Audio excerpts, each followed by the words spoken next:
Shalom warga kerajaan, Kingdom Community yang ada dan setiap kita diberkati Tuhan. Saudara, pada kesempatan kali ini kita akan belajar bersama tentang duel, ya, khotbah yang disampaikan Pastor Gunawan Handoyo di ibadah hari Minggu kemarin. Nah, latar belakang dari kisah ini diambil dari 1 Samuel, ya, kitab 1 Samuel pasal 17, di mana waktu itu bangsa Israel diperhadapkan pada situasi yang nggak baik, ya, keadaan yang nggak nyaman, oleh karena ada seorang yang tinggi besar, seorang pahlawan disebutnya, dan di ayat yang ke-10 orang itu berkata bahwa pula kata orang Filistin itu, "Aku menantang hari ini barisan Israel, berikanlah kepadaku seorang, supaya kami berperang seorang lawan seorang." Ketika Saul dan segenap orang Israel mendengar perkataan orang Filistin itu, maka cemaslah hati mereka dan sangat ketakutan. Sebuah keadaan yang tidak biasa ketika bangsa Israel mengalami pertempuran dengan Filistin. Kenapa? Karena selama Saul memimpin menjadi raja, setiap kali pertempuran mereka selalu menang, ya. Dan kemenangan demi kemenangan ini menjadi sebuah kenyataan yang mereka alami. Tapi singkat cerita, bahwa saya percaya bahwa dalam kehidupan perlu ada yang namanya reflection, perlu ada evaluasi, dan saya pikir mungkin ini adalah sesuatu yang dilakukan oleh bangsa Filistin. Mereka coba evaluasi kekalahan mereka, dan ada sebuah kesempatan yang mereka ambil pada waktu itu dengan metode yang berbeda, ya. Mereka coba dengan strategi yang baru, yaitu apa? Ngajak duel, ngajak one on one, bertarung, ya, dengan dengan imbalan, ya, kalau utusannya menang maka seluruh bangsa akan takluk di bawah kepemimpinan pemenangnya, demikian sebaliknya. Dan menarik sekali, pada waktu Goliat menantang bangsa Israel, ternyata Raja Saul dan seluruh rakyat dan pasukan yang ada di sana, mereka ketakutan, mereka menjadi cemas, ya. Saya percaya bahwa life itu is contagious, artinya kehidupan itu menular. Nah, ketika Raja Saul ketakutan sebagai pemimpin, otomatis itu akan turun kepada semua jajaran yang ada di bawahnya, ya. Dan rupanya ini yang sering terjadi, bahwa orang lebih suka perang itu rame-rame, ya, dengan semua fasilitas, semua sumber daya yang ada. Itu rasanya kalau menang pertempuran dalam kolosal yang besar begitu, wow, itu hebat, ya. Tapi ternyata dengan percobaan one on one, ternyata membuat Saul dan rakyatnya ketakutan. Saya percaya bahwa ini adalah gambaran tipologi dari sebagian besar atau mungkin setiap kita, ya. Ada 3 orang tokoh yang kita belajar di sini. Tokoh yang pertama adalah Saul, raja Israel pada waktu itu. Disebutkan bahwa dia adalah ex-anointed one, orang yang pernah diurapi, mantan yang pernah diurapi. Secara kemampuan dia punya skill, dia orang yang profesional, ya, tetapi dia sudah ditinggalkan oleh Roh Tuhan. Sehingga pada waktu dia berhadapan dengan lawan yang kelihatannya jauh lebih hebat, jauh lebih besar, jauh lebih kuat, maka dia ciut, dia takut. Karena ukuran yang dipakai adalah kekuatan yang dia miliki. Tokoh yang kedua adalah Goliat. Goliat adalah orang yang tidak diurapi, non-anointed man. Kenapa? Karena dia adalah bangsa yang tidak mengenal Allah. Bangsa Filistin, bangsa yang gak percaya kepada Allah Israel. Nah, secara kemampuan saya percaya dia orang yang skillful, dia orang yang profesional. Bahkan di ayat yang ke-33 dikatakan bahwa sejak masa mudanya ia sudah menjadi prajurit. Jadi sudah terbiasa untuk ada di medan pertempuran, medan peperangan. Nah, tapi dia tidak diurapi, gitu kan. Nah, yang menarik adalah tokoh yang ketiga, seorang yang masih muda yang bernama Daud. Yang menarik adalah Daud ini adalah the anointed one. Jadi orang yang diurapi Tuhan. Ya, dan kalau kita lihat biodatanya pada waktu itu, ya Daud ini masih muda, kurang berpengalaman, nggak profesional, tetapi dia diurapi Tuhan. Dia bahkan dipilih Tuhan, ditetapkan Tuhan untuk the next king setelah Saul, menjadi raja buat bangsa Israel. Nah, jadi rupanya pengurapan dan penyertaan Tuhan itu menjadi faktor yang menentukan sekali dalam peperangan, dalam pertempuran. Kenapa? Karena terbukti kan pada waktu Daud berperang, dia duel dengan Goliat, dia bisa memenangkan pertempuran. Ya, padahal kalau hitungan di atas kertas kalah, ya, sangat kalah. Tapi firman Tuhan memang nggak pernah salah. Kalau Tuhan sudah memilih, bukan manusia yang berperang, Tuhan sendiri yang berperang ganti kita. Nah, dari sini ada beberapa prinsip yang kita bisa terapkan, saudara. Kenapa? Karena situasinya mungkin nggak beda jauh dengan keadaan kita hari-hari ini.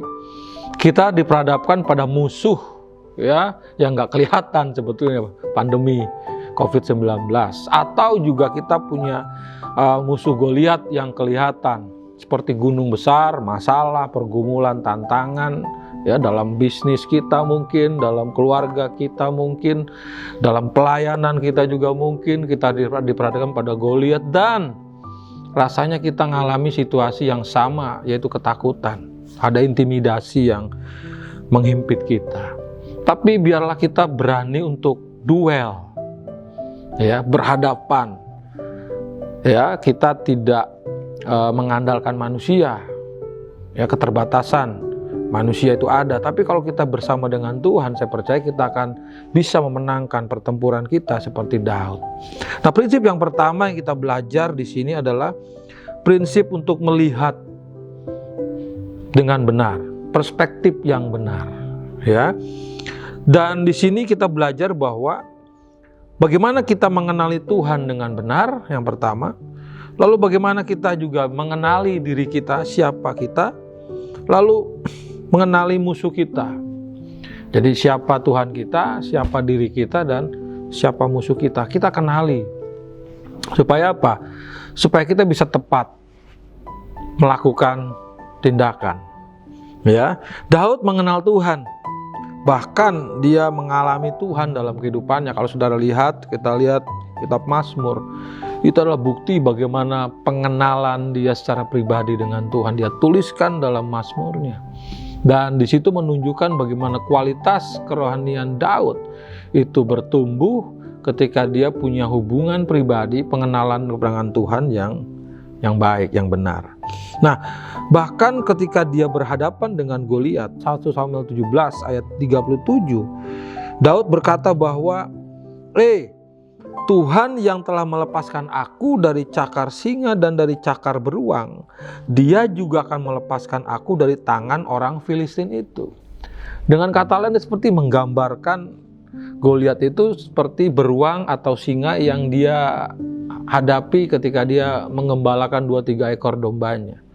Ya, jadi dia tahu bahwa ketika Tuhan bersama dia menghadapi singa dan beruang, Tuhan yang sama juga akan menyertai dia. Ya, ini dia, menyertai dia untuk berhadapan dengan Goliat.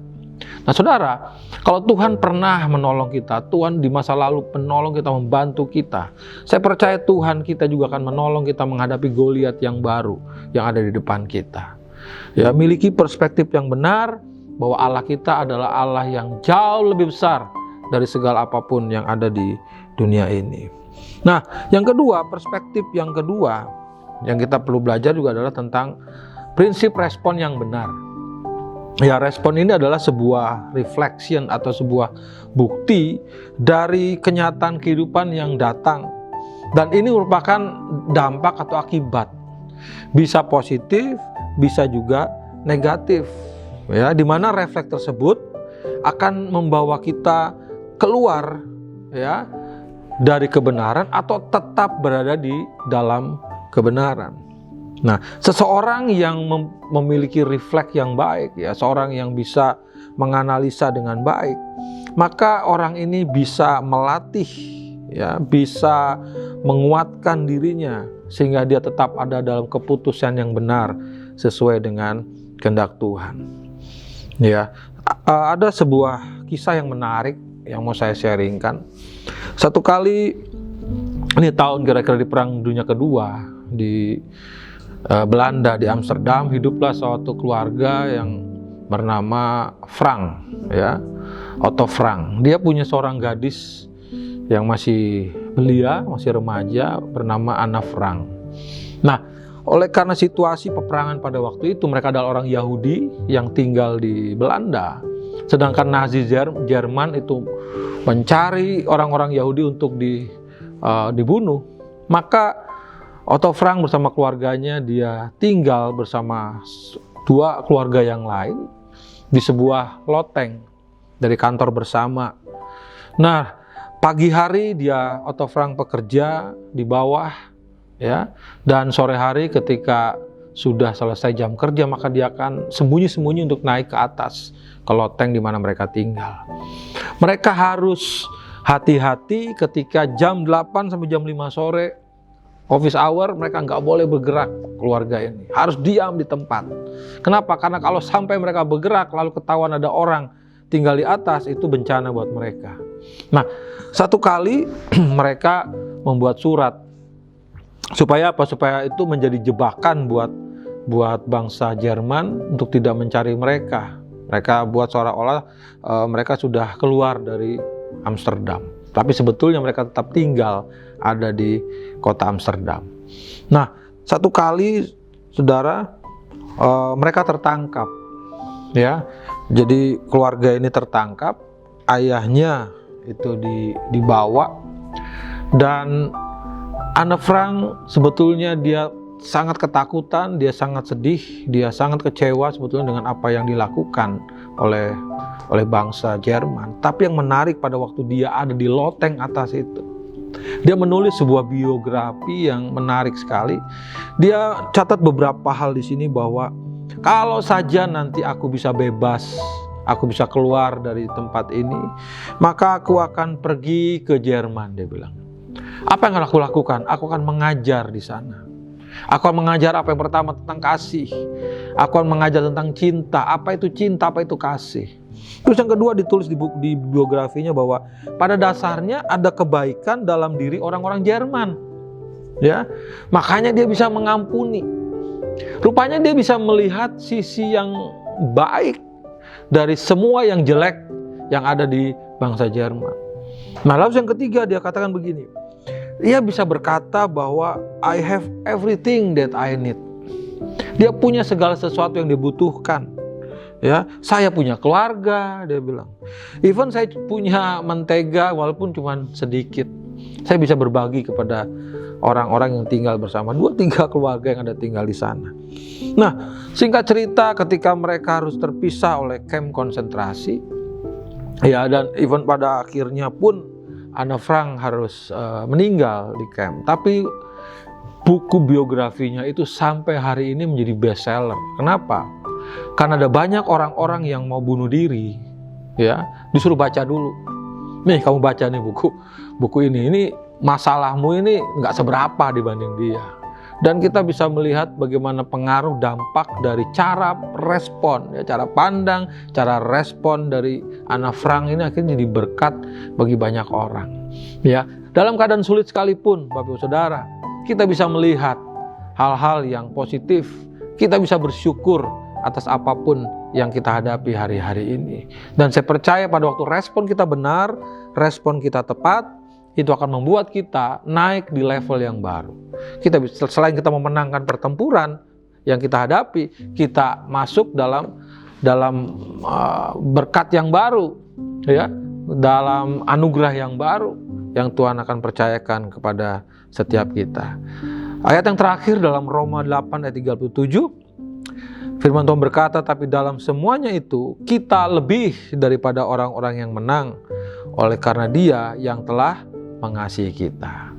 Jadi belajarlah punya cara pandang yang benar, belajarlah punya respon yang benar. Saudara, mari kita berdoa.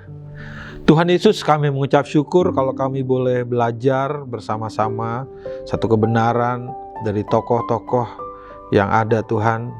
Sungguh-sungguh kami mau, biarlah kami seperti Daud Tuhan. Kami diurapi Tuhan, dan walaupun kami sederhana, kami tidak punya skill yang cukup mapan, tapi kami mau tetap percaya bahwa kalau Tuhan memberikan kesempatan, maka Tuhan juga akan memampukan kami untuk bisa menyelesaikan dengan baik, dengan sempurna. Tuhan, biarlah anugerah Tuhan menyertai kami juga. Biarlah sungguh-sungguh dalam kehidupan kami mengandalkan Tuhan dan melatih otot-otot rohani kami. Kami melatih lewat kedisiplinan rohani kami. Kami tidak mengandalkan manusia, kami tidak mengandalkan orang lain Tuhan. Tapi sungguh-sungguh kami mau kuat bersama dengan Tuhan, menghadapi bersama-sama dengan Tuhan setiap masalah, pergumulan, tantangan, atau Goliat yang ada di hadapan kami. Berikan pada kami anugerah, kemampuan untuk punya perspektif yang benar ketika menghadapi sebuah tantangan. Kami boleh melihat siapa Tuhan kami, melihat diri kami, dan boleh melihat musuh kami, sehingga strategi yang tepat kami bisa lakukan untuk bisa memenangkan pertempuran ini. Juga Tuhan tolong biar kami punya respon yang benar, kami punya kesempatan untuk melihat walaupun rasanya sangat sedikit hal-hal yang positif yang kami bisa alami, tapi kami belajar seperti yang kau katakan, mengucap syukur walau dalam keadaan yang tidak baik. Lewat ucapan syukur kami bisa membuka pintu surga dan Tuhan yang menyatakannya untuk setiap kami. Terima kasih Bapa, kami serahkan semuanya biar komunitas kami menjadi komunitas yang bertumbuh, komunitas yang memenangkan jiwa lewat kesaksian-kesaksian hidup yang kami boleh alami bersama dengan Tuhan. Terima kasih, kemuliaan bagi Allah. Hanya di dalam nama Tuhan Yesus kami mengucap syukur. Amin. Tuhan Yesus memberkati saudara. Haleluya.